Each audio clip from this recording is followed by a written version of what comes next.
So you may ask, how do I feed my plants? Well, I use fertigation, which means when I irrigate the plants, that irrigation water, which is rainwater, collected from the top of the tunnel houses and stored in a tank, is then being used to irrigate the plants, but I'm infusing inside the water the right amount of nutrients, specifically for the dietary requirements of the plants.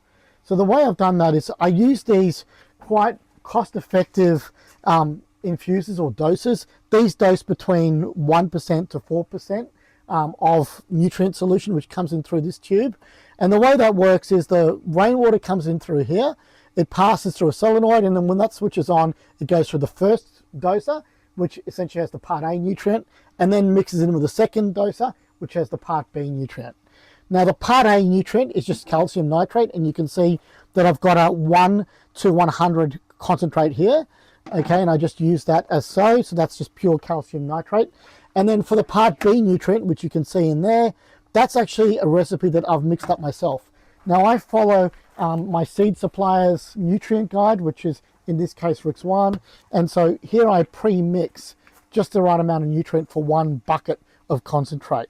And this is mixed essentially from a range of different straight fertilizers, but also the highest possible quality of chelated micronutrients. I don't cut corners with micronutrients.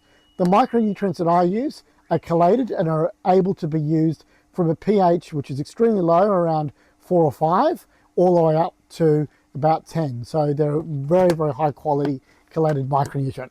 I will just put this whole bucket, when it's empty, I'll clean the bucket out, put the whole bucket in, and then dissolve the whole bucket with water. And that then gives me enough nutrient for about a month. And so that's essentially my dosing system. And because I'm doing it this way, then all I need to use is a normal irrigation controller, which I have here. And the irrigation controller is essentially programmed exactly the same way that I would normally irrigate the bags of cocoa coir. And that would then irrigate my plants accordingly and ensure that they get the right balance of nutrient and water. Now, there's one last trick that I want to tell you about. And some people may think that this is a little unorthodox, but I actually have a bypass on the output of the infused nutrient water. And you can see that I've got a one-way valve here at the end. This one-way valve is very important. It doesn't let water go back in this way. Water can only travel in this direction.